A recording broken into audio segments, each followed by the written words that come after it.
We bring in our good friend from John Boy Media, the pride of Northeast Ohio. And you know him and love him from the NFL Network. And he calls games on television during the preseason when it comes to the Browns. He is Chris Rose on the Fan Hotline. Hello, Christopher. How are you? What's up, Chris? Happy holidays, gentlemen. Happy holidays to you as well, and the family. All right, you in California for the holidays, or what's the scoop? We are here. Yes, we are here. It's very nice. Everybody will be together, so that's all good. Go over to the in-laws, have fun, watch the Cavs tomorrow a whole bit. Good win by the Cavs yesterday. We didn't get a chance to dig too deep into that one. It's nice to see them starting to turn this thing around. Yeah, I mean, Sam Merrill definitely makes a difference.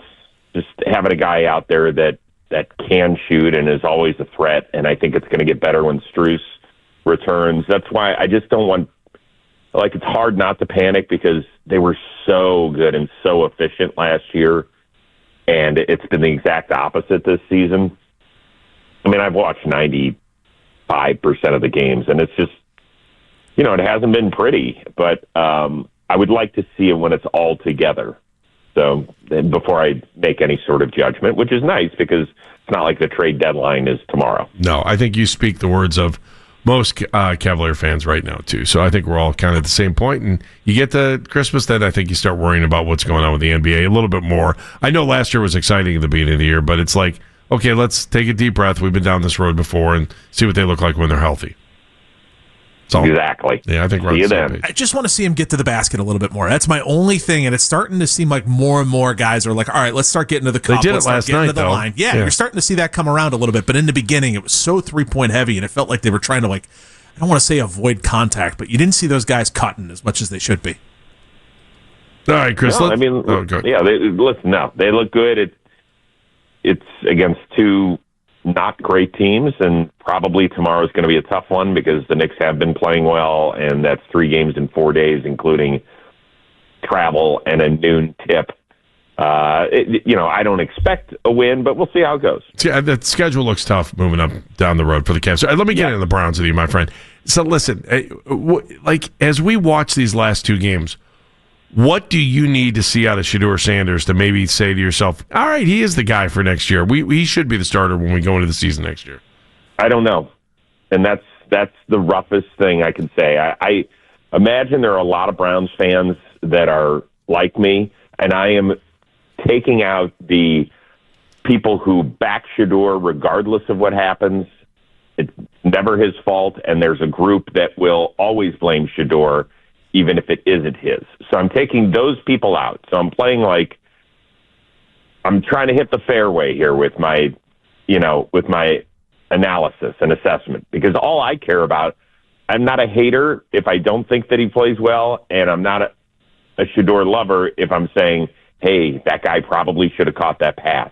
I care about trying to find the best Browns quarterback, and to me, it's the only question that we need to answer is he going to be better than either of the 2 quarterbacks who the Browns might have a chance to take?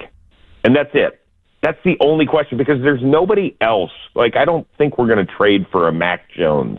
And there aren't ever any quarterbacks that are available, really, for the most part. It's been, 3 or 4 veterans over the last 15 years. I mean, I'm talking about Brady and Manning, who handpicked the places they wanted to go.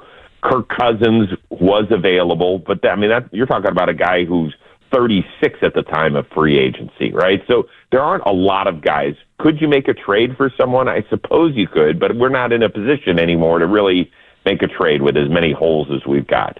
So the question is he going to be better than a Heisman Trophy winner in Indiana or a guy who started 1 season at Oregon? And that's the only question you have to answer as far as the quarterback. That's it. I don't care about the stuff. Well, he's definitely better than Dylan Gabriel. Got it. Check that box. That's not what I'm looking for. Well, he's put up better statistics last week than Jackson Dart. Don't care about that. He's not available to us. So that's irrelevant too. Those aren't the things that we should be discussing and arguing and saying this and that. And hey, look, Josh Allen only went 17 of 30 for $1. Don't care about that stuff. That is all irrelevant.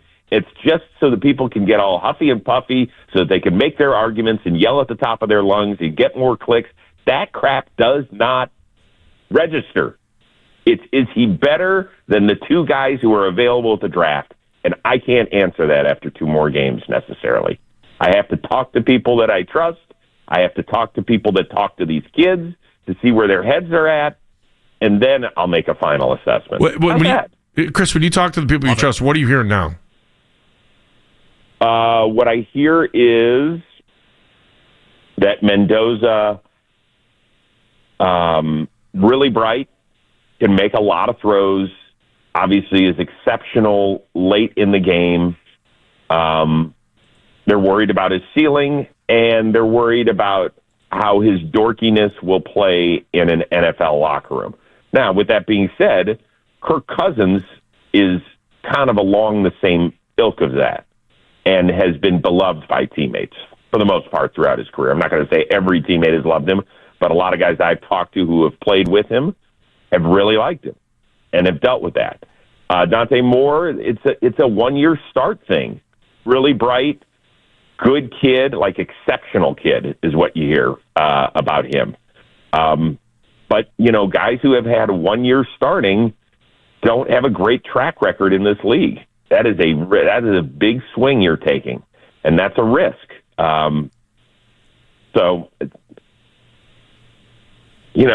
don't know how we'll all feel. Like, I guess I'm fortunate I'm not making the decision, but I just want to make sure the right guys and women are making their decision here. Chris Rose joining us on the Fan Hotline. You can watch him on the NFL Network, and then also John Boy Media, Baseball Today, as things are going on, as the hot stove slowly bubbles as well. He'll give you the updates there. How stable do you think the ground is that Kevin Stefanski and Andrew Berry are standing on? Well, I think for Kevin it's probably not great. Hard to run away from a record since that's the only thing we judge you by when it comes to coaching circles for the most part. With Andrew, I've heard what Mary Kay has said on this station, and I understand that. Look, you can't erase what has gone on prior to this draft. You just can't. What are the two biggest areas of need on this team? Let's put the quarterback situation kind of in its own area. O-line, wide receiver. Okay, how has he done there? Hasn't. He has done. He hasn't done well. I'll answer it for you. Right, he has not done well. The best offensive lineman he's drafted is Jed Wills. And it's not particularly close, actually, right?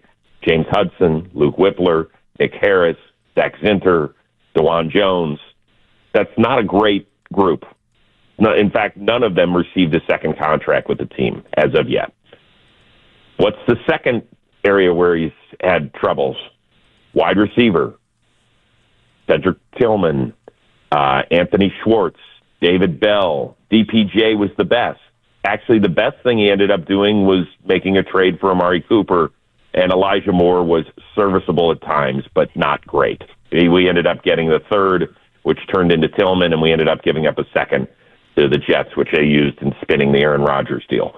So the two areas of weakness are because he has whiffed so significantly. I don't know, guys. I don't know. This is a huge draft coming up. One way I am looking at it here is after this weekend, if we lose, then we're going to have the second pick in the draft, okay? Because somebody's going to win that game, between the Raiders and the Giants. I think somebody will win it. And so we could have the second pick in the draft, which means that some quarterback-needy team, whether it's the Raiders who fall behind us or the Jets who stay behind us, are going to have to trade up. And we might have the opportunity to even get more ammunition. Like, if we make a trade with the Jets, they have got gobs of first-round picks because of the trades they made with Dallas and Indianapolis. So we could really load up if we're comfortable with Shedeur. And it's just you need to make the right picks. It's not one thing to have all the picks, because that doesn't matter. Teams in their 20s, the Rams have drafted great, and hell, they went 9 years without a first-round pick. Look at the guys they've drafted on defense in the second and third rounds as of late. You have to have the right people making the picks. And I'll leave it at that. Do you believe Stefanski and Barry are a package deal, or are they separate?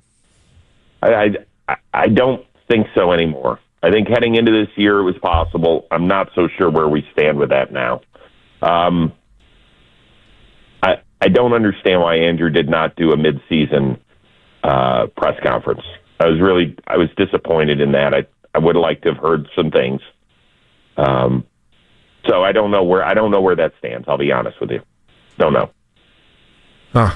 I'm just wondering where they go with this front office for next year. Because I can see an argument on every side why you might keep them, why you would let them go, right, why you might split them. If this has been like one of the most ambiguous, maybe is the best word to use here, as we head towards the stretch run of trying to figure out what's going to happen in the future and not having anything solid. Yeah, listen, guys, I think we're all very confused, and it's okay to be confused. It's just as a fan base, we have been searching for answers for decades.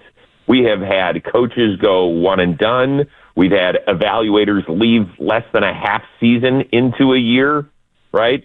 Long live George Kokinis. It's just, we've had a lot of weird stuff happen organizationally. And now that we've gotten some semblance of continuity, it's like, well, maybe we could just work our way through this. The Deshaun era did not work out the way we'd hoped, and maybe we can still figure it out. It is all confusing, even when it comes to the quarterback situation. We look and see what we want to see out of Shedeur. That's an amazing throw. I can't believe the receiver dropped that. Or he makes an amazing play, and his legs have been better than anticipated. And, is he reading defenses? Well, no. I see this clip on social media where it says he's not. And this clip on social media where it says, yeah, and listen to him in the post-game press conference talking about a dig and here. It's confusing as hell for all of us. It really is. I get it. All right, Chris, real quick on your other gig for the guards front. Is it? Stuart Fairchild? You excited? He's ready? Fine. I think I shout out the name Austin Hayes, and I don't think that's going to happen. I think that's too rich. I did bring up Rob Refsnyder, and I'm not sure that you guys saw that he signed with Seattle. I did see that. For a bit over $6 million. And I was like, boy, when he signed for $6 million, I knew that wasn't happening. We don't pay full-time players $6 million. I do think that this organization has to have all I can ever think about when we're signing the Stuart Fairchilds of the world is how pissed off Jose Ramirez must be. What was the conversation he had 3+ years ago, almost 4 now, when he signed that extension? What was it? Did they guarantee him that we will spend more money? Is he constantly getting updated? Hey, listen, dude, things have changed for us, so we can't. Right now, only the Marlins have spent less money, I think, on payroll, and they just signed Pete Fairbanks to a pretty rich deal today.